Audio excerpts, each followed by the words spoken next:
Raj Nath, thanks ever so much for joining us.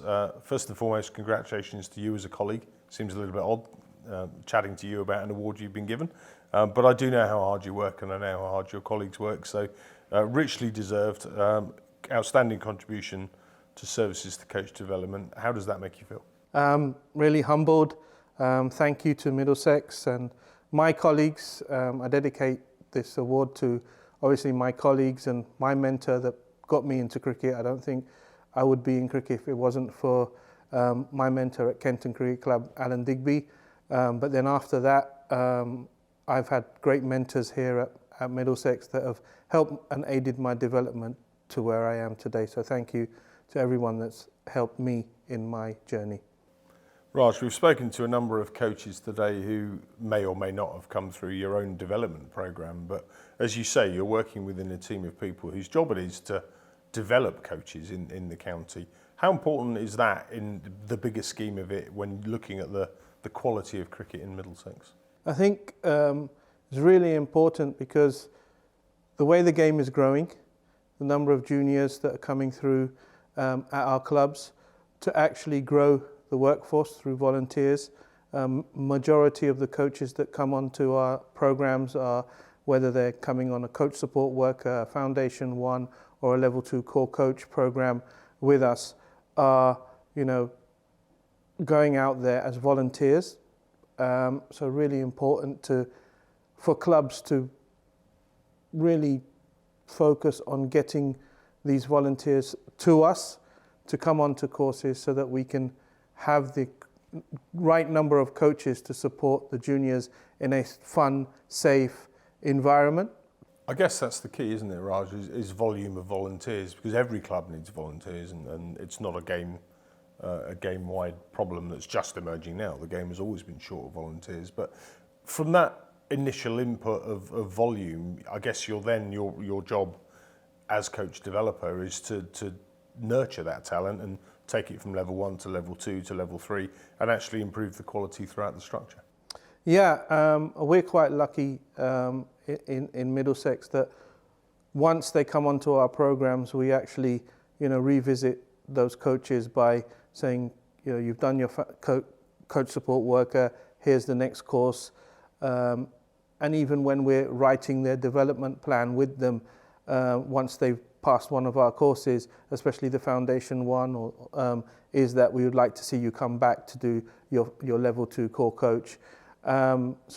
And then not only that, we have a great system of continual professional development where we run some days for them to come and work with our pathway coaches. So we get supported by our pathway coaches, are great coaches like Laney and Huey and Broomy. They come along and give an insight of what happens on our pathway, on our junior pathway, so these coaches can understand how they can develop the juniors at their club to then get them to county age group standard.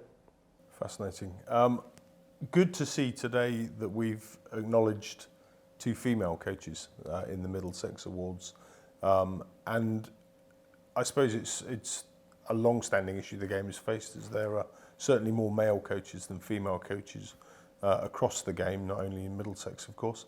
What are we as a county club doing, and you specifically within your team doing, to try and broaden the appeal of cricket coaching to the females? So we run female-only courses run by our female tutors, so that that barrier of being in an environment where it's fairly male, orientated, so these females can feel comfortable coming on a course led by our female. We've got a number of great tutors, and 4 or 5 of them are females, so we can use the female coaches, tutors, to come and help our candidates or new candidates that are coming from female backgrounds.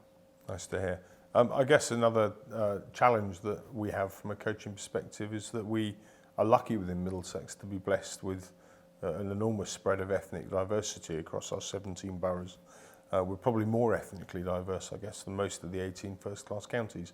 That, in turn, I suppose, must pose challenges if we're trying to engage with coaches that English isn't necessarily their first language. How are we combating that? So again, we're very lucky that our team of tutors is very diverse, and we're able to help the candidates that come onto our course, like you said, where English isn't their first language. So we can, speak to them or communicate with them, so that helps them get through the course. So we have our, South Asian background tutors that will be able to help the community of South Asian candidates that are out there that come onto the course.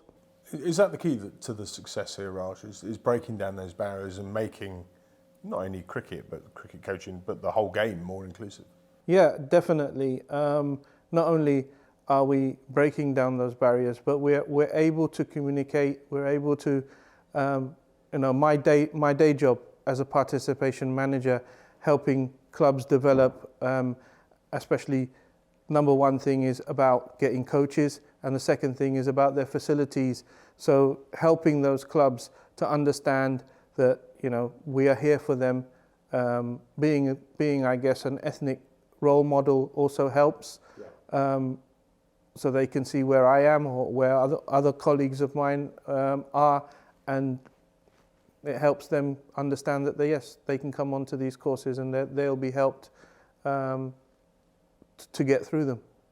We spoke to Jamie from Stoke Newington earlier, and Jamie talked about the coaches that they've got at their club and the mentoring roles that some of the more senior coaches play to the younger coaches to try and help them develop. Is that something you offer within your team, and you try and kind of help people through that pathway, or is that something we encourage clubs to do themselves? Yes, we do encourage it. Yes, we would love to go out to clubs and assist and give feedback and watch sessions. There's not many of us, but we try and do this as much as possible. But like I said earlier, the CPD courses that we run and the seminars that we do allows coaches from all clubs to come along and see the great work that gets done by our senior coaches within our Middlesex setup. And as someone that's been a coach developer for 3 years yourself, Raj, and I think I'm right in saying you've coached for nearly 3.5 decades in the game, you know a thing or two. As someone that's involved in that, what state would you say cricket coaching was in Middlesex at the moment compared to perhaps 20 years ago? I think, if we see the candidates that you've interviewed today and also in the past, and we've had ECB winners, national award winners over the years. I think Middlesex is very strong with its community of coaches, and we're always getting more. We're putting on more courses now than ever before, and we're able to offer that through the team of the coach developers that we have. So I think Middlesex is in a great place with the number of coaches and the quality coaches that we have. Raj, that's good to hear. Thank you for your time. Keep up the good work. And very good of you to acknowledge the work of the team as opposed to individually. But to yourself, particularly well done, Raj. Thank you. And you've obviously stood out head and shoulders and more than worthy winner of this award. So congratulations. Thank you, Fletch.